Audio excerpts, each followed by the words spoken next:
Hello friends, welcome to learner classes. ये जो हम घटना चक्र पूर्वावलोकन की सीरीज कर रहे थे उसमें आज हम देखेंगे ज्योग्राफी के प्रश्नों को, जिसमें हमारा टॉपिक रहेगा मिट्टियाँ। तो चलिए शुरू करते हैं, देखते हैं पहला क्वेश्चन। इससे पहले फ्रेंड्स आपसे रिक्वेस्ट है, यदि आप चैनल पर पहली बार हैं तो प्लीज़ चैनल को जल्दी जल्दी सब्सक्राइब कर लीजिएगा, वीडियो को लाइक कर दीजिएगा एंड शेयर करिए, एंड जो भी आपके सजेशन हो उसे कमेंट बॉक्स में ज़रूर बताइएगा। चलिए शुरू करते हैं, देखते हैं पहला क्वेश्चन। पहला क्वेश्चन है यहाँ पर, भारत की निम्न मिट्टियों में से कौन बेसाल्ट लावा के अपक्षय के कारण निर्मित हुई है।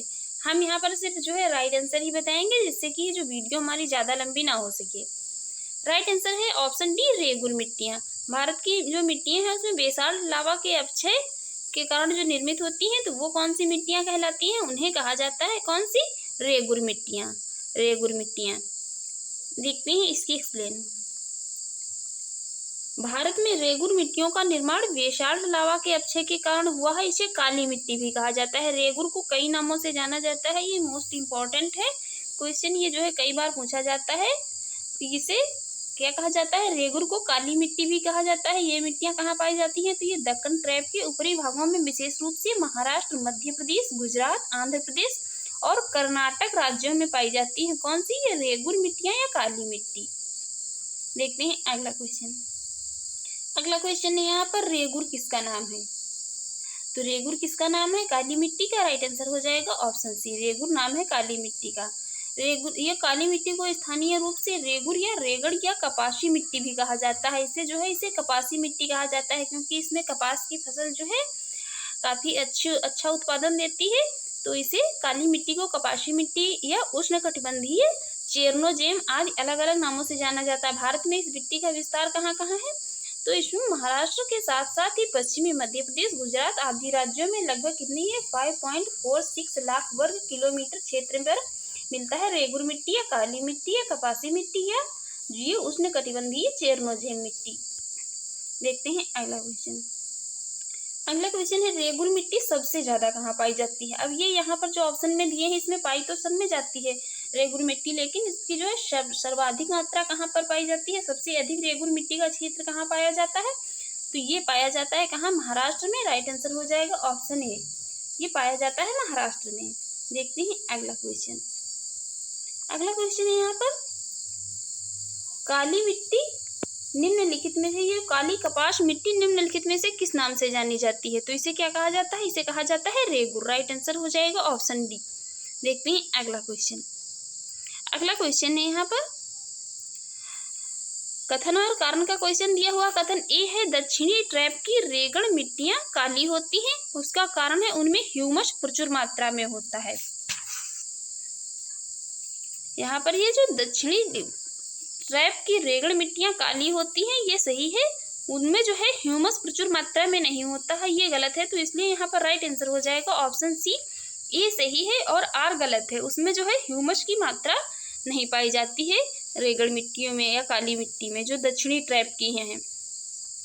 देखते हैं इसके एक्सप्लेन।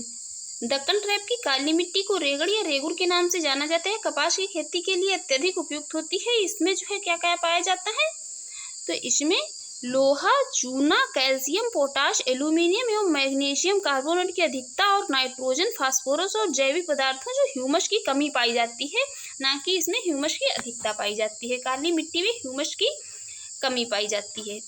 देखते हैं अगला क्वेश्चन। अगला क्वेश्चन है यहाँ पर, भारत की निम्नलिखित मिट्टियों में से कपास की खेती के लिए कौन सी सर्वाधिक उपयुक्त है, तो ये कौन सी सर्वाधिक उपयुक्त है, रेगुर या रेगड़ या काली मिट्टी। तो राइट आंसर हो जाएगा ऑप्शन ए। इसके जो है सभी नाम याद रखिए, इसका कोई भी नाम पूछा जा सकता है। अगला क्वेश्चन है यहाँ पर, कथन ए है, काली मिट्टी कपास की खेती के लिए उपयुक्त है। बात तो सही लग रही है। दूसरा कारण उसका कह रहा है, उनमें जैव तत्व प्रचुर मात्रा में होता है, उनमें जैव तत्व प्रचुर मात्रा में होता है, ये इसका कारण यहाँ पर गलत है। उसमें जैव तत्व जो है प्रचुर मात्रा में नहीं होते हैं, इसलिए इसका राइट आंसर हो जाएगा ऑप्शन सी, ए सही है परंतु आर गलत है। देखते हैं इसकी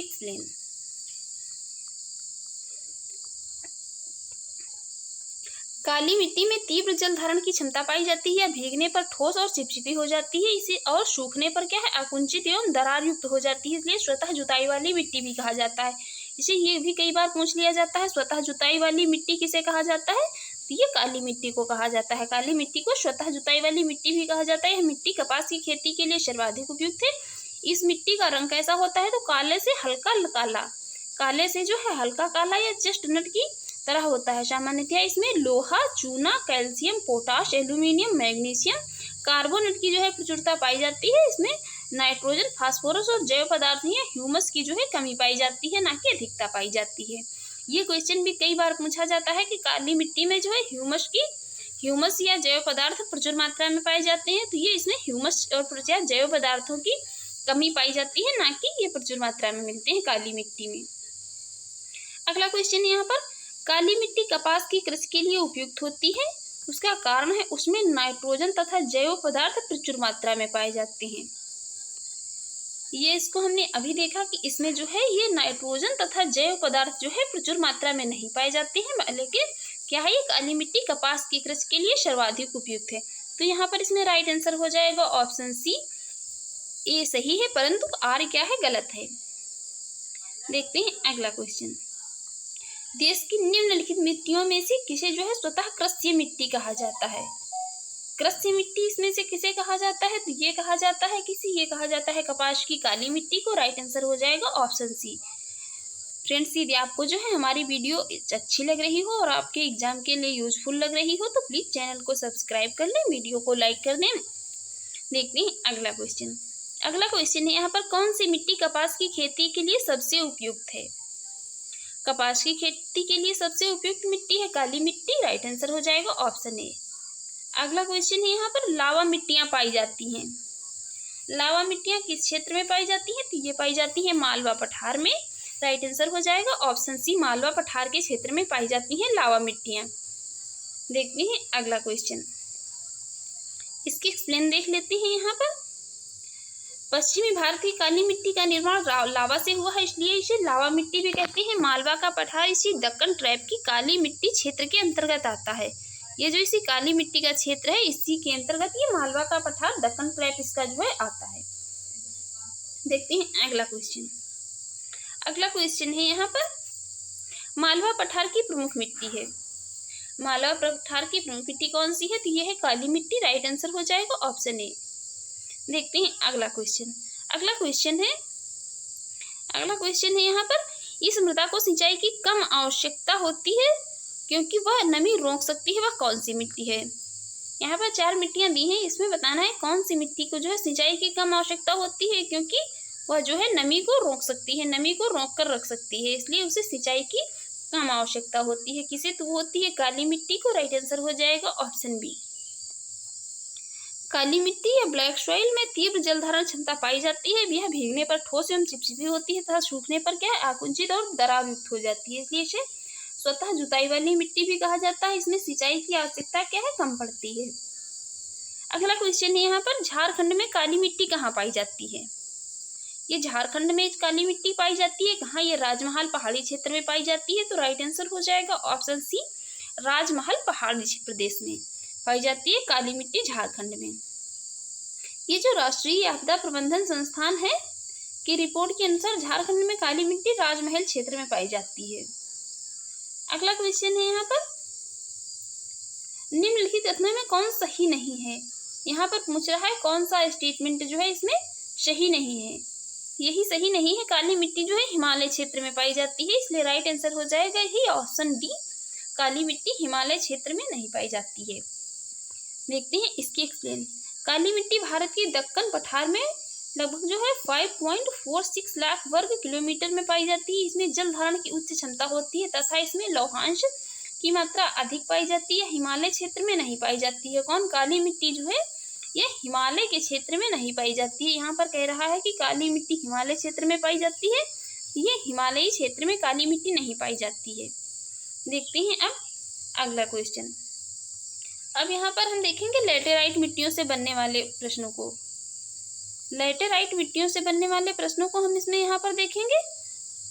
देखते हैं लेटेराइट मिट्टी मिट्टियों से अभी तक हम देख रहे थे काली मिट्टी से बनने वाले प्रश्नों को, अब देखेंगे लेटेराइट मिट्टी से बनने वाले प्रश्नों को। पहला क्वेश्चन है यहाँ पर लेटेराइट मिट्टी से, भारत की लेटेराइट मिट्टियों के बारे में निम्नलिखित में से कौन से कथन सही हैं। यहाँ पर 4 स्टेटमेंट दिए हैं। भारत की जो लेटेराइट मिट्टियां हैं उनके संबंध में बताना है कौन से स्टेटमेंट जो है इसमें सही हैं। यहाँ पर पहला स्टेटमेंट है वे साधारणतया लाल रंग की होती हैं। बात तो बिल्कुल सही है।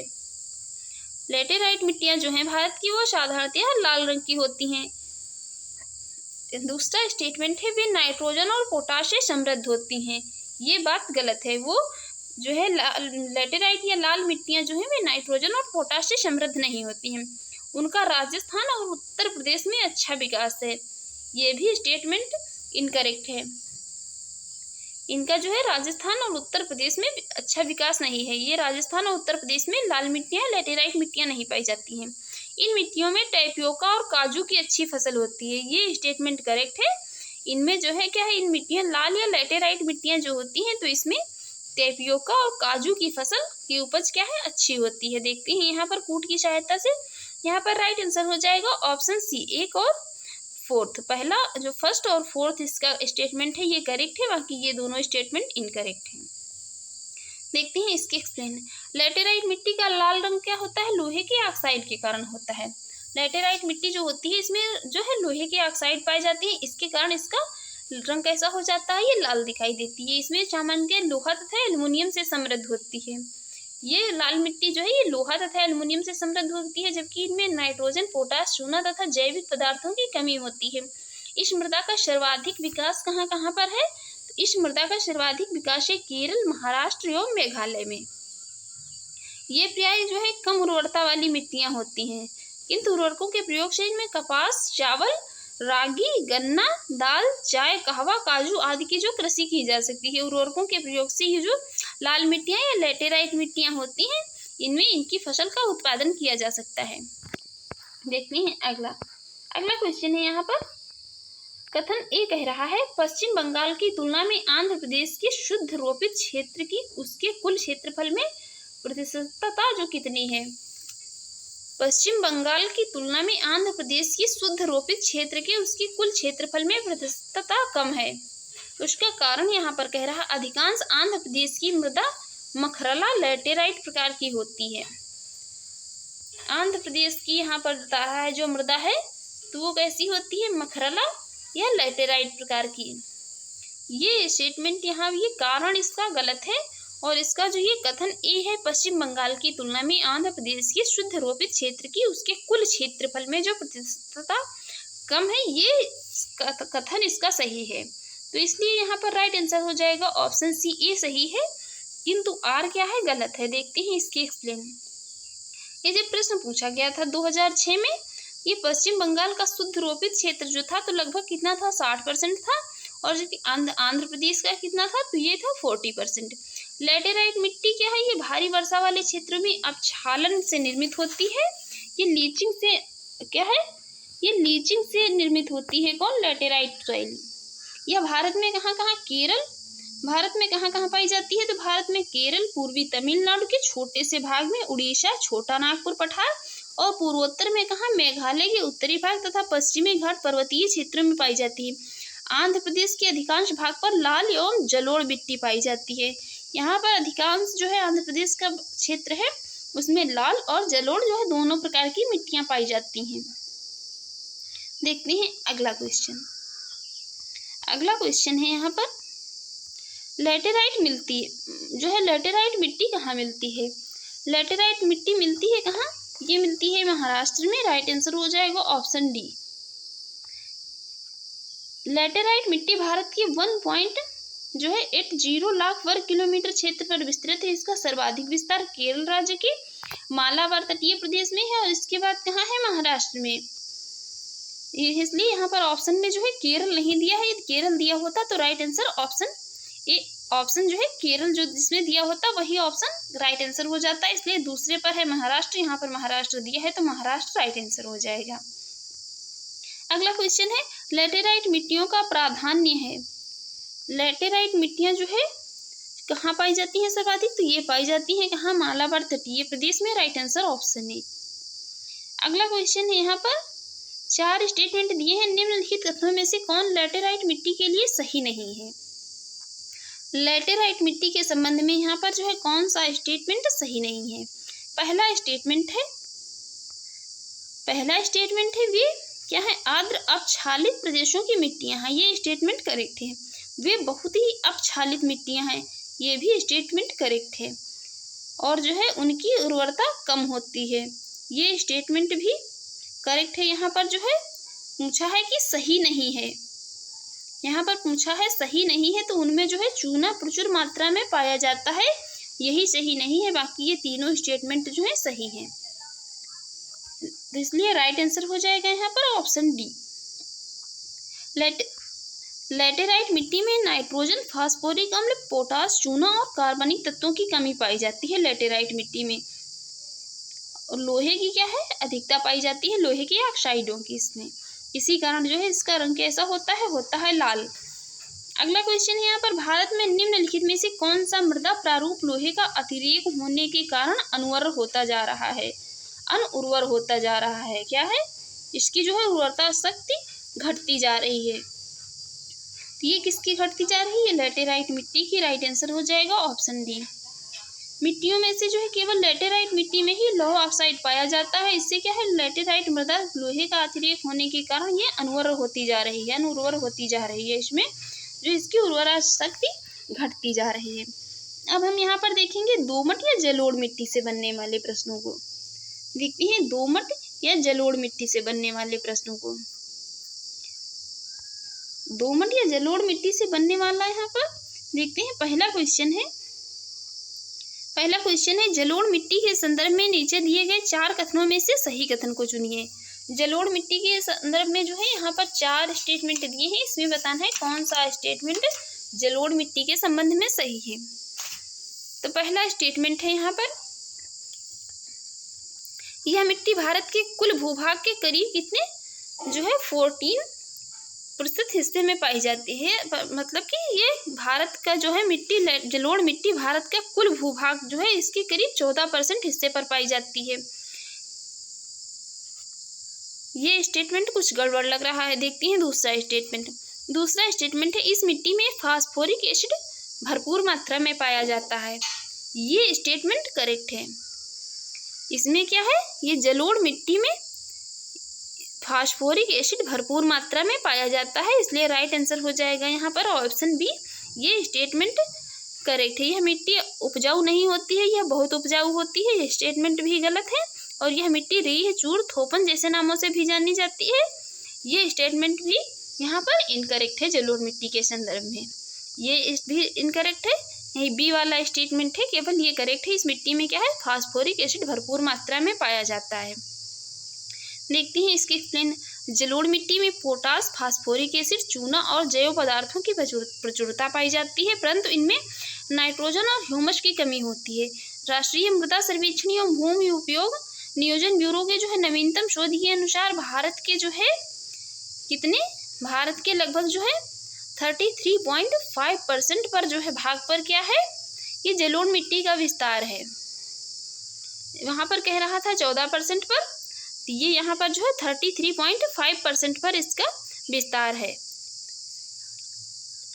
और यहाँ पर ये इसके हेक्टेयर में यदि बात की जाए तो ये 11 लाख हेक्टेयर क्षेत्र जो है ये जलोढ़ मिट्टी का विस्तार है। 11 लाख हेक्टेयर के लगभग जो है ये जलोढ़ मिट्टी का विस्तार है भारत में। यह सर्वाधिक उपजाऊ मिट्टी होती है। अम्लीय मिट्टी को स्थानीय रूप से ये सर्वाधिक उपजाऊ मिट्टी होती है। कौन? ये जलोढ़ मिट्टी।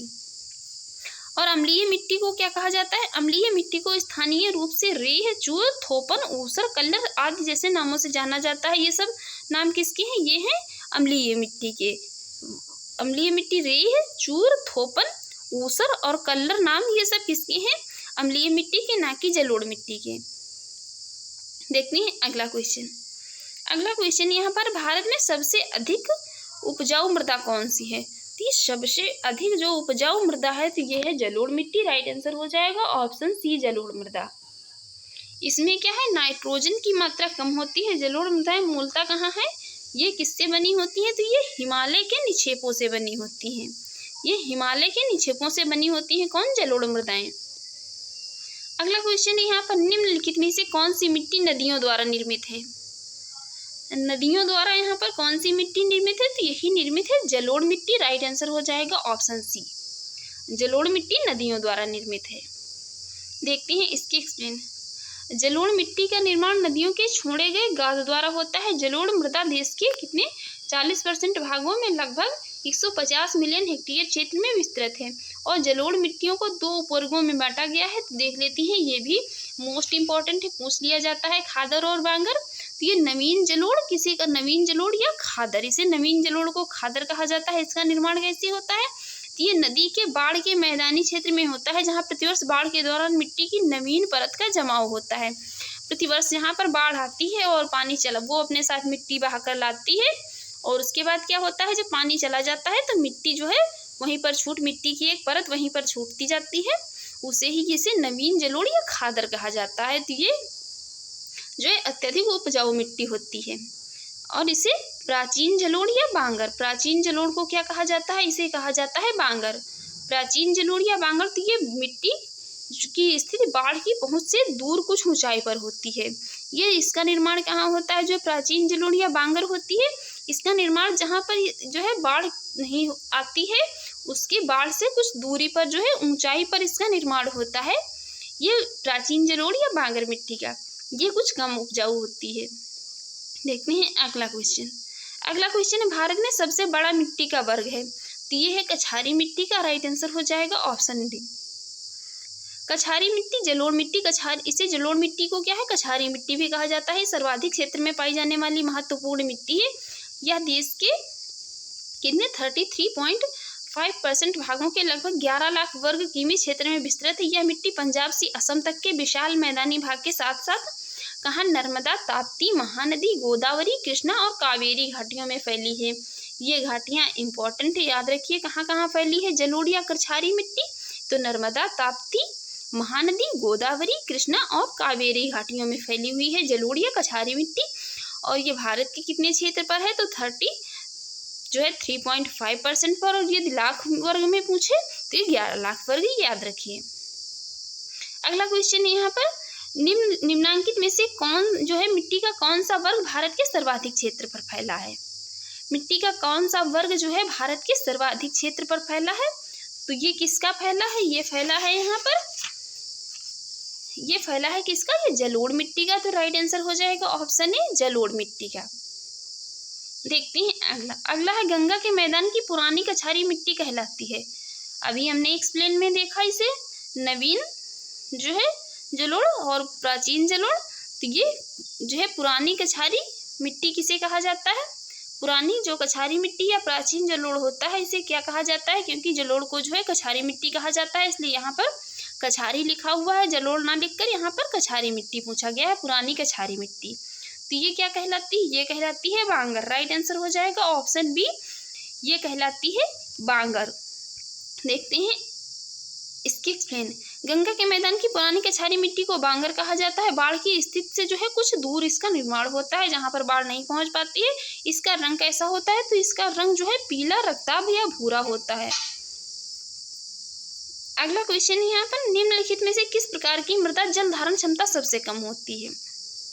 सबसे कम जल धारण करने की क्षमता जो है किस मृदा की होती है? तो किसकी होती है? वो होती है बलुई दोमट की। राइट आंसर हो जाएगा यहाँ पर ऑप्शन ए, बलुई दोमट मृदा जो होती है उसकी जल धारण करने की क्षमता सबसे कम होती है। दोमट बलुई मिट्टी की जल धारण क्षमता जो है सबसे कम होती है।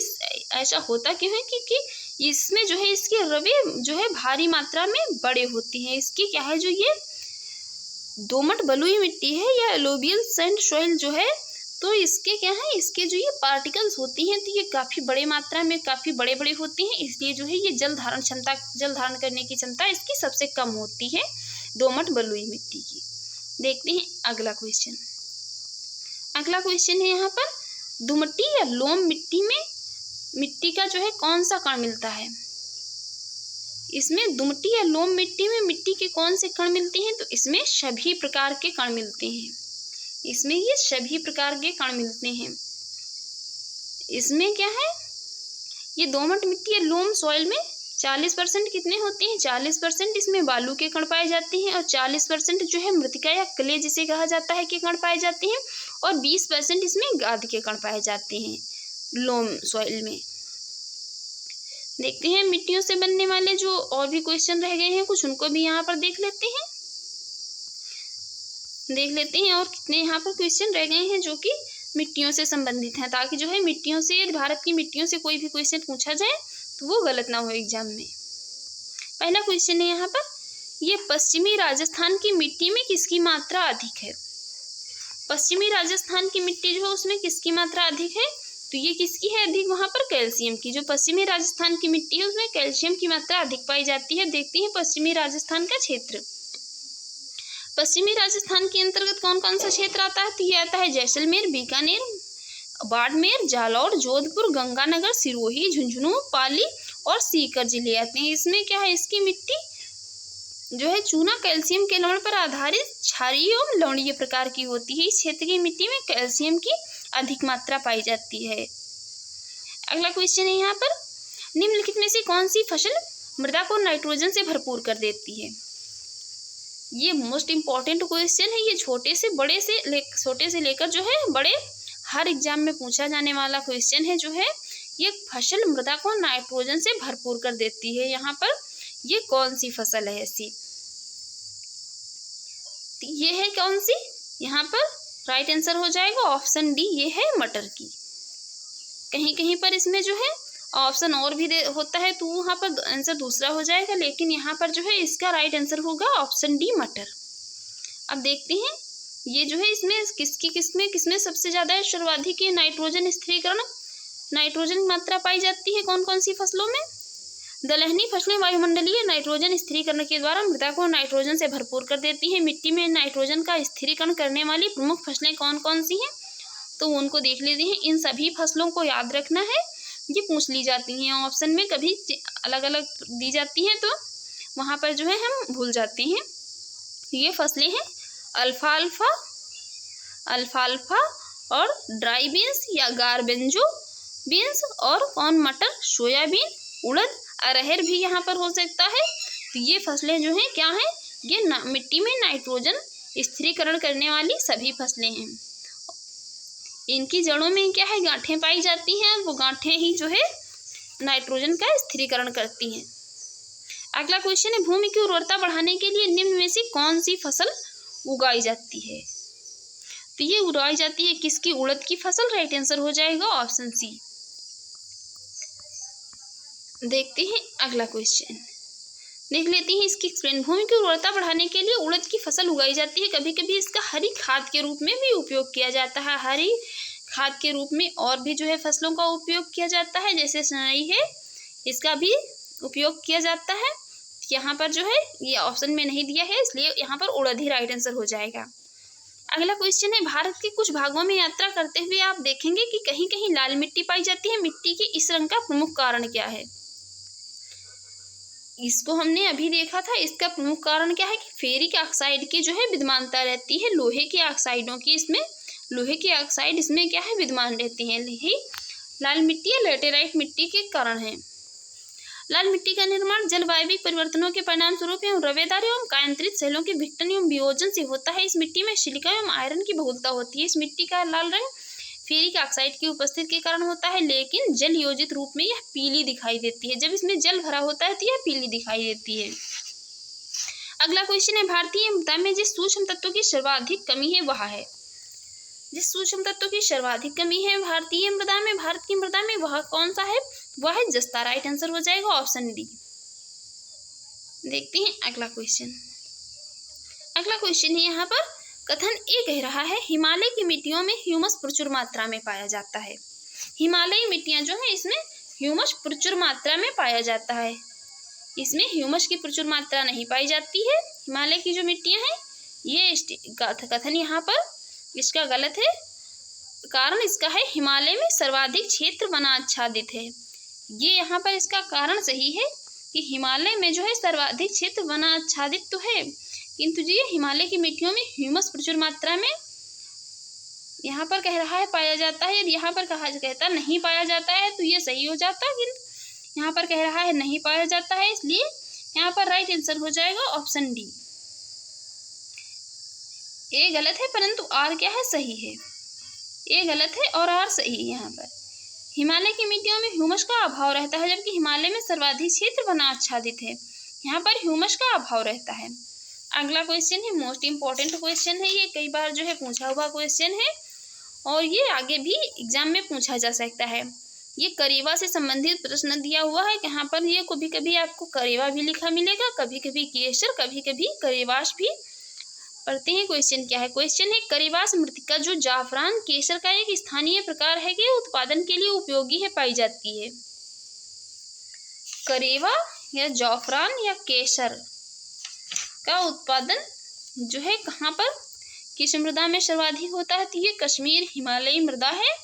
और कौन सी है, तो काली मृदा, कश्मीर हिमालय की मृदा। देखते हैं अगला इसकी एक्सप्लेन। जाफरान केसर की खेती के लिए कश्मीर घाटी प्रसिद्ध है, जो करेवा मिट्टी या बूदूर में उपजाई जाती है, ताजे जल द्वारा जमा की मिट्टी है। अगला क्वेश्चन है, यहाँ पर पौधों की सबसे अधिक पानी किस मिट्टी में मिलता है। पौधों को सबसे अधिक पानी जो है किस मिट्टी में मिलता है, तो ये किस मिट्टी में मिलता है पौधों को सबसे अधिक पानी, ये मिलता है चिकनी मिट्टी में। राइट आंसर हो जाएगा ऑप्शन ए, चिकनी मिट्टी में। चिकनी मिट्टी में जल धारण की क्षमता क्या है, सबसे अधिक होती है, इसलिए पौधों को सबसे अधिक पानी इसी मिट्टी में मिलता है। चिकनी मिट्टी में 50% कम जो है 50% से कम गाद, 50% तक मृतिका एवं बालू की कुछ मात्रा ही पाई जाती है। इसमें वायु का आवागमन कम होता है, जिससे क्या है जल क्रांति हो जाती है। अगला क्वेश्चन है, यहाँ पर निम्नलिखित में से किस कण का व्यास जो है 0.002 मिलीमीटर से कम होता है। तो ये किसका होता है, ये होता है मृतिका का। मृतिका या जिसे क्ले भी बोला जाता है, तो इसका व्यास कितना होता है, इसके पार्टिकल का व्यास होता है 0.002 मिलीमीटर से कम होता है। और गाद का व्यास होता है, तो ये होता है 0.002 मिलीमीटर। ये याद रखिए, ये इसका इतने से कम होता है और इसका ये होता है गाद का 0.002 मिलीमीटर से कितना लेकर होता है 0.06 मिलीमीटर के मध्य होता है। और महीन बालू का या रेत का ये होता है 0.06 मिलीमीटर से लेकर 2 मिलीमीटर के मध्य, ये इसके कणों का व्यास होता है। हम देखते हैं अम्लीय एवं क्षारीय मृदा से बनने वाले प्रश्नों को। अम्लीय एवं क्षारीय मृदा से देखते हैं कौन कौन से प्रश्न यहाँ पर बनेंगे। अम्लीय और क्षारीय मृदा से पहला क्वेश्चन है यहाँ पर, अम्लीय और क्षारीय मृदा से निम्नलिखित कथन ऊसर मिट्टी के संबंध में है। यहाँ ऊसर मिट्टी जो अम्लीय मिट्टी कहा जाता है, जिसे उसमें 4 स्टेटमेंट उसके संबंध में दिए हैं, बताना है कौन से स्टेटमेंट जो है यहाँ पर सही है। पहला स्टेटमेंट है यहाँ पर, चूने का प्रयोग कर इसे सुधारा जा सकता है। ये स्टेटमेंट है इनकरेक्ट। इसका उपयोग जो है चूने के उपयोग द्वारा इसे नहीं सुधारा जा सकता है। दूसरा स्टेटमेंट है, इस मिट्टी का पीएच मान 7 से अधिक होता है। करेक्ट है। इस मिट्टी में धान की फसल उगाई जा सकती है, ये भी करेक्ट है। तो यहाँ पर राइट आंसर हो जाएगा ऑप्शन बी, 2 और 3 सही है। ऊसर मिट्टी का पीएच मान 7 से अधिक होता है। इस मिट्टी में जीवांश, नत्रजन और जिंक की भारी कमी होती है। इसके उपचार के लिए पायराइट, जिप्सम और ढैंचा की हरी खाद का उपयोग किया जाता है। इस प्रकार की भूमि पर ऊसर सहनशील जो है धान की प्रजाति जैसे नरेंद्र शंकर ऊसर धान 1, ऊसर धान 2 आदि उगाया जा सकता है। चूने का उपयोग कर ऊसर मिट्टी के उपचार की जगह अम्लीय मिट्टी के उपचार में किया जाता है। चूने का जो उपयोग किया जाता है तो ऊसर मिट्टी के सुधार में, ना कि ये अम्लीय मिट्टी के सुधार में किया जाता है। अब देखते हैं अगला क्वेश्चन। अगला क्वेश्चन यहाँ पर, सामान्य फसलें उगाने के लिए उर्वर भूमि का पीएच मान कितना होने की संभावना है। जो सामान्य फसलें उगाने के लिए जो है, तो ये जो है भूमि है, इसका पीएच मान कितना होना अधिक है, कितना होने की संभावना है, कितने होना चाहिए, तो ये 6 से 7 के बीच में होना चाहिए। राइट आंसर हो जाएगा ऑप्शन सी। मिट्टी का पीएच मान कम होना मिट्टी की अम्लीयता को तथा पीएच मान अधिक होना क्या मिट्टी की क्षारीयता को बताता है। यदि किसी मिट्टी का जो है टेस्ट किया जाता है, उसका पीएच मान कम है तो वो मिट्टी कैसी है, अम्लीय है। और यदि पीएच मान अधिक है तो ये मिट्टी क्षारीय है। अधिक अम्लीय, अधिक क्षारीय मिट्टी सामान्य फसलों के लिए उपयुक्त नहीं होती है। सामान्य फसलें उगाने वाली मिट्टी का पीएच मान 6 से लेकर 7 के मध्य होना चाहिए। अगला क्वेश्चन है यहाँ पर, तेजाबी मिट्टी को कृषि योग्य बनाने हेतु निम्नलिखित में से किसका उपयोग किया जाता है? तेजाबी मिट्टी जो होती है तो उसको कृषि योग्य बनाने में किसका उपयोग किया जाता है? ये किया जाता है लाइम, फलाइम या चूने का। राइट आंसर हो जाएगा ऑप्शन ए। देखते हैं अगला क्वेश्चन। अगला क्वेश्चन है मिट्टी में खारापन एवं क्षारीयता की समस्या का समाधान है। मिट्टी में यदि खारापन है, क्षारीयता है तो उसकी समस्या का समाधान क्या है? खेतों में जिप्सम का उपयोग करें। ये क्या है? मिट्टी की क्षारीयता को बदलने के लिए, उसमें खारेपन को हटाने के लिए जिप्सम या कैल्शियम सल्फेट का प्रयोग किया जाता है। साथ ही चूने की लीचिंग से के लिए जो है कम से कम 1 फीट जल की भी आवश्यकता रहती है। अगला क्वेश्चन है किसका उपयोग मिट्टी की लवणता एवं क्षारीयता की समस्या का दीर्घकालीन हल है? मिट्टी जो है कि लवणता या क्षारीयता की समस्या को हल करने का जो है क्या दीर्घकालीन हल है? तो वो क्या है? वो है जिप्सम का प्रयोग। राइट आंसर हो जाएगा ऑप्शन बी, जिप्सम का प्रयोग करके। अगला क्वेश्चन है भारत में सर्वाधिक क्षारीय क्षेत्र पाया जाता है।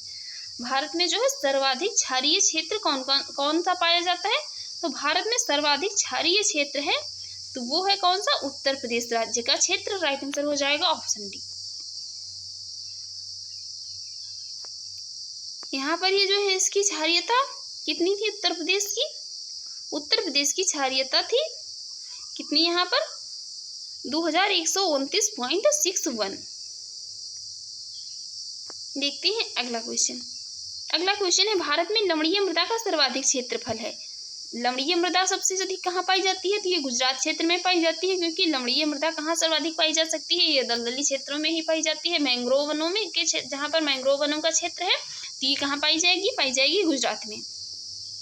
अगला क्वेश्चन है लवण प्रभावित मृदाओं का सर्वाधिक क्षेत्रफल वाला राज्य है। ये कौन सा है? ये है गुजरात। राइट आंसर हो जाएगा ऑप्शन सी। अगला क्वेश्चन है यहाँ पर मृदा का लवणीय भवन मृदा में एकत्रित सिंचित जल के वाष्पीकृत होने से पीछे छूटे नमक और खनिजों से उत्पन्न होता है। सिंचित भूमि पर लवणीय भवन पर क्या प्रभाव पड़ता है? जो सिंचित भूमि होती है उस पर लवणीय भवन का जो है क्या प्रभाव पड़ता है? देखते हैं। पहला स्टेटमेंट यहाँ पर कह रहा है यह फसलों के उत्पादन में अत्यधिक वृद्धि कर देता है। ये यहाँ पर है इनकरेक्ट। यह कुछ मृदाओं को क्या है? अपारगम्य बना देता है। यह क्या करता है? कुछ मृदाओं को अपारगम्य बना देता है। ये स्टेटमेंट है करेक्ट, इसलिए राइट आंसर हो जाएगा यहाँ पर ऑप्शन बी। यह कुछ मृदाओं को अपारगम्य बना देता है। देखते हैं इसकी एक्सप्लेन। मृदा का ये जो क्या है? मृदा का लवणीय भवन मृदा में एकत्रित सिंचित जल के वाष्पीकृत होने से पीछे छूटे नमक और खनिजों से उत्पन्न होता है। सिंचित भूमि पर लवणीय भवन होने के कारण क्या है? मृदाएं अपारगम्य बन जाती हैं। अगला क्वेश्चन है यहाँ पर निम्नलिखित में से कौन सी मिट्टी चाय बागानों के लिए उपयुक्त है? चाय बागानों के लिए जो है कौन सी मिट्टी सर्वाधिक उपयुक्त है? तो वो है अम्लीय मिट्टी। अम्लीय मिट्टी में चाय की फसल जो है सबसे अच्छी होती है। देखते हैं इसकी एक्सप्लेन। चाय बागानों या टी प्लांट्स के लिए गहरी, अम्लीय और अच्छे जल निकास वाली मिट्टी की आवश्यकता होती है। जल निकासी की पर्याप्त सुविधा होने के कारण ही इन बागानों को क्या है? पर्वतीय ढलानों पर लगाया जाता है। चाय की फसल जो होती है उसको पानी चाहिए तो रोज, लेकिन जो है उसमें जल भराव नहीं होना चाहिए। जल निकासी की जो है पर्याप्त मात्रा होनी चाहिए, उसमें मात्र जो है नमी रहनी चाहिए। तो फ्रेंड्स, हमने आज जो है भारत की मिट्टियों से बनने वाले जितने भी इम्पोर्टेंट क्वेश्चन थे सबको यहाँ पर डिस्कस किए। तो यदि आपको जो है हमारी वीडियो अच्छी लगी हो और आपके एग्जाम के लिए यूजफुल रही हो तो प्लीज़ चैनल को सब्सक्राइब कर लें, वीडियो को लाइक कर दें। Thanks for watching.